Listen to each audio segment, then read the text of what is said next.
Welcome to my channel.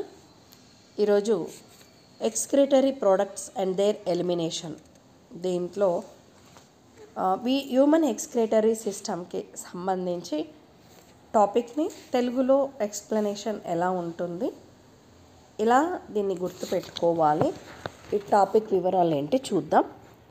First ఇక్కడ మనకు ఒక డయాగ్రామ్ కనిపిస్తుంది. డయాగ్రామ్లో ABCD అని లేబులింగ్ ఇచ్చి పార్ట్స్ అడగచ్చు. కాబట్టి ఎప్పుడైనా జువాలజీకి బోటనీకి మనకు ఒక మంచి ఫెచ్చింగ్ ఉంది. ఏంటంటే డయాగ్రామ్ చూస్తూ దాని నిర్మాణం చూస్తూ దాని నుంచి ఎక్కువగా నేర్చుకొని ఆ పార్ట్స్ లేబులింగ్తో పాటు దీంట్లో బిట్స్ కూడా ఎక్కువగా స్కోర్ చేయొచ్చు. ఇందులో హ్యూమన్ యూరినరీ సిస్టమ్ కనుక చూస్తే మనకి it consist of a pair of kidneys. ఇక్కడ రెండు కిడ్నీస్ చూస్తున్నాం.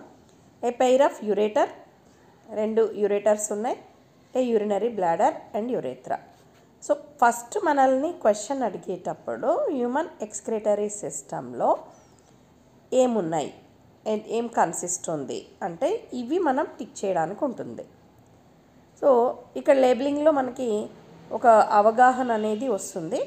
దీంట్లో ఇన్ఫీరియర్ వెనా కేవా ఉంది, adrenal gland, renal artery, renal vein, kidney, dorsal, aorta, ureter, urinary bladder, urethra. Left side చూస్తే పెల్విస్, మెడ్యుల్లా, కార్టెక్స్. ఇవి మన కిడ్నీ లోపల ఇంటర్నల్ స్ట్రక్చర్లో రిప్రజెంట్ అవుతున్నాయి. ఈ మొత్తం పిక్చర్ని కనుక మనం మైండ్లో పెట్టుకోగలిగితే, ఒక డ్రాయింగ్ వేసి దాంట్లో లేబులింగ్ చేసి ఫస్ట్ ప్రాక్టీస్ చేసుకోగలిగితే ఇక్కడే మనం చాలా క్వశ్చన్స్ని ఈజీగా క్రాక్ చేయగలుగుతాం. అదే కిడ్నీస్ చూస్తే kidneys are bean shaped, reddish brown structure with inner concavity or notch called hilum. దీన్ని బాగా గుర్తుపెట్టుకోవడానికి చిక్కుడు గింజ తీసుకుంటే, చిక్కుడు గింజలో మనకు ఒక సైడు కాన్కేవ్, ఒక సైడు కాన్వెక్స్ ఉంటుంది. కాన్కేవ్ సైడు ఒక చిన్న హైలం అంటే బొడిప లాంటిది వైట్ కలర్లో ప్లగ్ టైప్లో ఉంటుంది. అంటే ఆ ప్లేస్ని మనం హైలంకి కన్వర్ట్ చేసుకోవచ్చు. సో చిక్కుడు గింజ మనం జనరల్గా తింటూ ఉంటాము, చూస్తూ ఉంటాం. కాబట్టి హైలం ఎక్కడుంది అన్నప్పుడు ఆ గింజలో ప్లగ్ ప్లేస్లోంచి ఎక్కడైతే ఆ కాన్కేవ్ షేప్ ఉందో దాన్ని మనం హైలం అంటాము అనేది గుర్తుపెట్టుకోవాలి. తర్వాత ఇక్కడ మనకి యురేటర్ కనిపిస్తుంది, బ్లడ్ వెజల్స్ ఉన్నాయి, నర్వ్ కనిపిస్తుంది. Enter and leave the kidney through హైలం. So హైలం నుంచి ఎంట్రీ, ఎగ్జిట్ రెండు ఉంటాయి. ఏమేం వెళ్తాయి అనేది కూడా మనకు క్వశ్చన్ రావచ్చు. Kidneys are situated between the levels of last thoracic and the third lumbar vertebrae, close to the dorsal inner wall of the abdominal cavity. Kidneys అనేవి ఎక్కడ సిచ్యువేట్ అయి ఉంటాయి అనేది క్వశ్చన్ ఇస్తారు. ఇక్కడ లాస్ట్ థొరాసిక్ బదులు సర్విక్స్ అని కూడా ఇవ్వచ్చు. సో ఇక్కడ మనం థొరాసిక్ అనేది గుర్తుపెట్టుకోవాలి. థర్డ్ లంబార్ అనేది కూడా గుర్తుపెట్టుకోవాలి. మనకి జనరల్గా డార్సల్ అంటే బ్యాక్ సైడ్, వెంట్రల్ అంటే front side.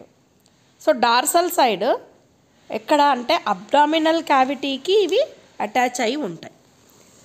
Each kidney measures about 10 to 12 centimeters in length, 5 to 7 centimeters width, 2-3 centimeters thick, and average weight of 120 to 170 grams. ఇవన్నీ కూడా మనకు మ్యాచ్ ద ఫెయిర్ లాగానో, లేకపోతే కిడ్నీ యొక్క క్యారెక్టర్స్ ఏంటి ఇందులో ఏది లేదు అనో, లేకపోతే 10 to 12కి బదులు 12 to 14 అనో ఇవ్వచ్చు. సో ఇవన్నీ కూడా మనము గుర్తుపెట్టుకోవాల్సిన points. Broad funnel shaped space is called the renal pelvis with projections called calyces. ఇక్కడ కింద మనం ఒక పిక్చర్ అబ్జర్వ్ చేస్తే ఈ పిక్చర్లో మనకి ఇక్కడ క్యాలిక్స్ ఇచ్చాడు, రీనల్ ఆర్టరీ ఇచ్చాడు, రీనల్ వీన్ ఇచ్చాడు, రీనల్ పెల్విస్ ఇచ్చాడు, యురేటర్ ఇచ్చాడు, కార్టెక్స్, రీనల్ క్యాప్సూల్ అని ఇచ్చారు, రీనల్ కాలమ్ అని ఇచ్చారు. నేను ఇక్కడ ఒక చిన్న ఎగ్జాంపుల్ మీకు గుర్తుపెట్టేయాలనుకుంటున్నాను. ఒక పువ్వు తీసుకుంటే పైన పువ్వు ఆ పోర్షన్ ఏదైతే ఉందో రీనల్ పిరమిడ్ లాగా కనిపిస్తుంది, మెడ్యులరీ పిరమిడ్ లాగా కనిపిస్తుంది. ఈ రీనల్ కాలం ఏంటంటే ఒక పువ్వుకి మధ్యలో గ్యాప్ ఉంది అంటే దాన్ని రీనల్ కాలం లాగా గుర్తుపెట్టుకోవాలి. పువ్వుకి కింద కాడ ఉంటుంది కదా, ఆ కాడని క్యాలిక్స్ లాగా గుర్తుపెట్టుకోవాలి. సో అన్ని పువ్వుల కాడలు కలిపి ఒక చోట కనుక గుత్తిలాగా ఉంటే అది పెల్విస్ అంటే బ్రాడ్ ఏరియా. పెల్విస్ దేంతో కనెక్ట్ అవుతుంది అంటే నెక్స్ట్ దాని కంటిన్యూషన్ బయటకి హైలన్ ద్వారా వచ్చే యూరేటర్తో కనెక్టివిటీ ఉంటుంది. ఇదంతా ఫ్లో చార్ట్ రాయడానికి మనకి యూజ్ అవుతుంది, గుర్తుపెట్టుకోవడానికి యూజ్ అవుతుంది. సో ఈ పిక్చర్ని అబ్జర్వ్ చేస్తున్నప్పుడు మనం దీన్ని బాగా అబ్జర్వ్ చేస్తే ఆ పువ్వుతో మనం ఎప్పుడైతే గుర్తుపెట్టుకుంటామో పువ్వు కాడ అన్నీ కలిపిన గుత్తి అది ఎలా గుర్తుపెట్టుకుంటామో ఆ గుత్తి అంతా కలిపి కింద ఒక టై చేసిన ఒక పెద్ద బ్రాంచ్ లాగా ఉంటే అది యూరేటర్ లాగా గుర్తుపెట్టుకోవాలి. సో సీక్వెన్స్ రాసేటప్పుడు ప్లస్ దీన్ని గుర్తుపెట్టుకునేటప్పుడు కూడా మనకి బాగా యూజ్ అవుతుంది. నెక్స్ట్ ఇక్కడ మనం లాంగిట్యూడినల్ సెక్షన్ ఆఫ్ కిడ్నీ చూస్తున్నాం. ఎన్ని కింద డివైడ్ అవుతుంది అని క్వశ్చన్ అడిగితే ఇన్నర్గా మనకి లాంగిట్యూడినల్ సెక్షన్లో outer cortex, inner medulla. Medulla ఏంటి అంటే కోనికల్ మెడ్యులరీ పిరమిడ్స్ కలిగి ఉంటుంది, ఇందులో projecting into the calyces. అట్లే కార్టెక్స్ ఎలా ఉంది అంటే cortex ends between the medullary pyramids as a renal columns called columns of a Bertini. మనకు రీనల్ కాలమ్స్ అనేది కనిపిస్తున్నాయి. Blood vessels that supply blood to the cortex and medulla pass through the renal column. ఇక్కడ nephrons ఉన్నాయి. నెక్స్ట్ది ఈ nephrons కనుక చూస్తే అంటే రీనల్ పిరమిడ్లో మెడ్యులరీ పిరమిడ్లో మనకు కనిపించేది ఇంటర్నల్ స్ట్రక్చరల్ ఫంక్షనల్ యూనిట్ ఏంటి అని అడిగితే నెఫ్రాన్స్ అవుతాయి. దీనిని యూరినిఫెరస్ ట్యూబ్యూల్స్ అంటాం. ఇక్కడ కూడా మనం ఒక పిక్చర్ని గుర్తుపెట్టుకుంటే మనం ఎప్పుడైనా ఈజీగా గుర్తుపెట్టుకోవడానికి ఒక టిప్ ఏంటి అంటే మన చెయ్యిని ఎడమ చెయ్యి కానీ కుడి చెయ్యిని కానీ ఫోల్డ్ చేస్తే పైకి ఇలా పెట్టినప్పుడు పైనకి మడిచినప్పుడు మన చెయ్యి ఫింగర్స్ ఓపెన్ చేస్తే అది ఒక కప్ షేప్ని పెట్టుకోవచ్చు. అలానే మన చెయ్యి పామ్ అంటాం కదా, చెయ్యిని ఫింగర్స్ ఇలా బౌల్ షేప్లో కప్ షేప్లో పెట్టిన తర్వాత ఆ కింద పార్ట్ ఏదైతే మణికట్టు అంటామో దాన్ని మనం ప్రాక్సిమల్ అని, అలా యూ షేప్లో వచ్చినప్పుడు హెన్లీ లూప్ అని, అది వచ్చి మన బాడీకి అటాచ్ అయిన భుజం దగ్గర డిస్టల్ అని గుర్తుపెట్టుకోవచ్చు. సో ఇట్లా మనకి ఈ పార్ట్ గుర్తుపెట్టుకోవడం వల్ల ఏమవుతుందంటే మార్జిన్ ఎక్కడ ఏబిసిడి ఇచ్చినా లేదంటే మనం గుర్తుపెట్టుకొని ఇమాజినరీగా ఎగ్జామ్ రాసేటప్పుడు లేదా దీని ఫ్లో చార్టులో రాసేటప్పుడు బాగా గుర్తుంటుంది. ఇక్కడ మనం పిక్చరైజ్ ఎప్పుడైతే బాగా దాన్ని ప్రాక్టీస్ చేస్తామో దీన్ని బట్టి మన క్వశ్చన్స్ ఈజీ అవుతాయి. సో పిక్చర్ని ఎప్పుడు కూడా నెగ్లెక్ట్ చేయకూడదు. డయాగ్రామ్ ఎప్పుడైతే బాగా మనం అబ్జర్వ్ చేసి దాంట్లో పార్ట్స్ లేబులింగ్ చేసి బాగా గుర్తుపెట్టుకుంటామో దాని ఎఫెక్ట్ అనేది మన ఎగ్జామినేషన్ పార్ట్లో బాగా ఉపయోగపడుతుంది. సో ఇక్కడ nephrons are functional units of kidney. ఇక్కడ మనకి ఇది ఒక బిట్ వస్తుంది. In man each kidney has nearly 1 million nephrons. ఇది ఒక బిట్. ఇక్కడ నెఫ్రాన్స్లో మనకి 2 పార్ట్స్ ఉన్నాయి, ఒకటి గ్లోమరులస్, ఒకటి రీనల్ ట్యూబ్యూల్.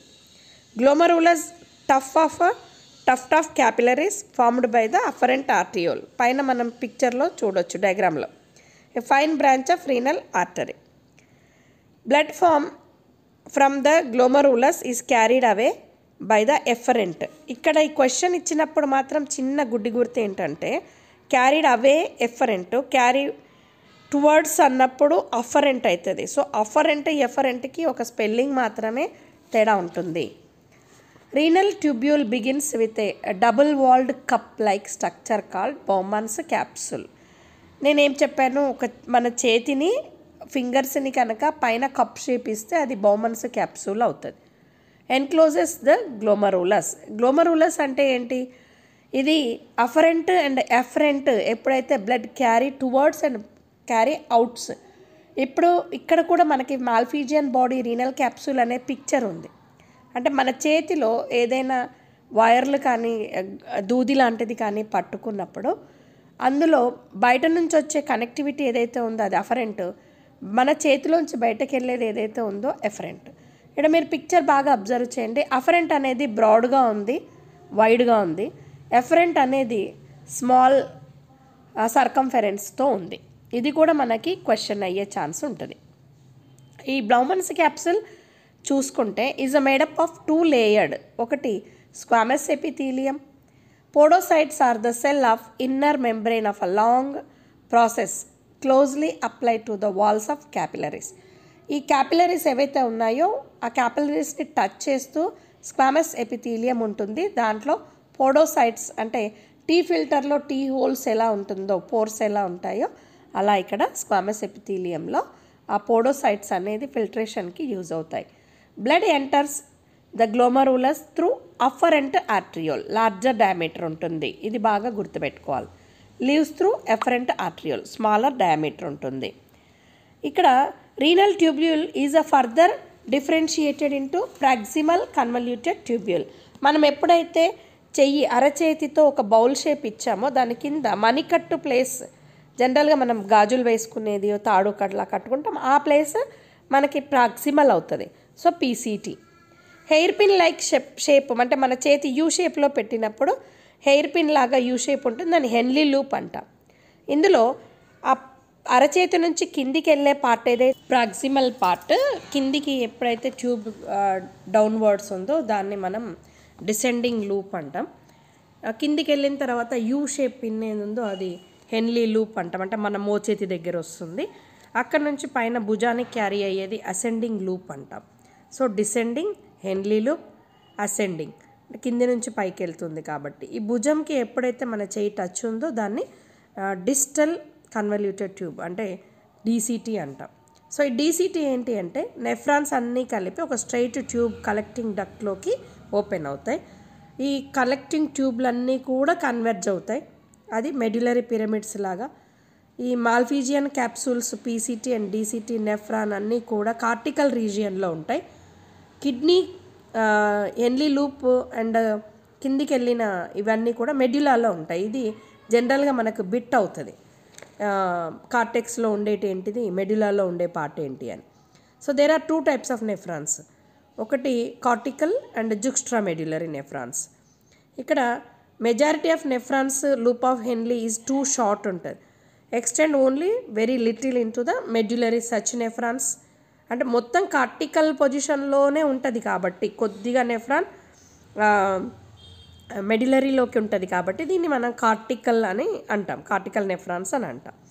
ఒకవేళ హెన్లీ లూప్ లాంగ్ ఉండి దాని హెన్లీ లూప్ అంతా కూడా కింద మెడ్యులాలో ఉంటే, డీప్ లెవెల్లో ఉంటే వాటిని మనం జుక్స్టా మెడ్యులరీ నెఫ్రాన్స్ అని అంటాం. ఇది కూడా మనకు బిట్ లాగా వస్తుంది. So these nephrons are called, ఇది మనం గుర్తుపెట్టుకోవాలి. తర్వాత మనకి లెఫ్ట్ సైడ్ అంటే nephron showing blood vessels and duct tubule. ఈ పిక్చర్ డయాగ్రామ్లో చూస్తే చుట్టూ కూడా డార్క్ ఏరియా ఏదైతే ఉందో, ఇది పీసీటీ డీసీటీ హెన్లీ లూప్కి నెట్వర్క్ లాగా ఉందో దాన్ని వాసారెక్టా అని అంటారు.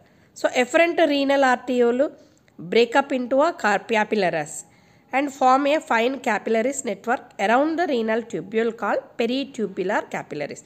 ఇక్కడ కూడా మనకు ఈఎఫ్ఎఫ్ఆర్ఎన్టీ ఉంది, ఏఎఫ్ఎఫ్ఆర్ఎన్టీ కూడా ఇచ్చే ఛాన్సెస్ ఉంటాయి. కరెక్ట్ సెంటెన్స్ అడిగేటప్పుడు ఈఎఫ్ఎఫ్ఆర్ఎన్టీ అనేది గుర్తుపెట్టుకోవాలి. సో వీటిని మనం పెరిట్యూబ్యులర్ క్యాపిలరీస్ నుంచి ఎమర్జ్ అవుతాయి అని చెప్పి గుర్తుపెట్టుకోవాలి. A minute vessel of this network runs parallel to the Henle's loop forming U shaped vasa recta. దానివల్ల ఏమవుతుంది అంటే మనము యూరిన్ ఫార్మేషన్ చదివేటప్పుడు ఈ ఓస్మో రెగ్యులేషన్ దగ్గర అయాన్స్ ఎక్కడెక్కడ వీటికి ఎక్స్చేంజ్ అనేది జరుగుతుంది, హెన్లీ లూప్ నుంచి వాసారెక్టాలోకి, వాసారెక్టా నుంచి హెన్లీ లూప్లోకి ఎలా ఎక్స్చేంజ్ అనేది జరుగుతుంది అయాన్స్, ఇది మనకు గుర్తుపెట్టుకోవడానికి ఛాన్సెస్ ఉంటాయి. కాబట్టి దీన్ని ఒక చిన్న నోట్స్ లాగానో ఎలా అయినా న్యూమోనిక్లా గుర్తుపెట్టుకోండి. నేను కూడా కొన్ని ఎగ్జాంపుల్స్ ఇచ్చాను, వాటిని విజువలైజేషన్ చేసుకోవడం వల్ల ఎగ్జామ్ పాయింట్ ఆఫ్ వ్యూలో ఎగ్జామ్ రాస్తున్నప్పుడు కూడా మనకి ఈజీగా గుర్తుండే ఛాన్సెస్ ఉంటాయి. So thank you for watching this video. Next వీడియోలో ఇంకొక టాపిక్తో కలుద్దాం. Thank you for watching this video.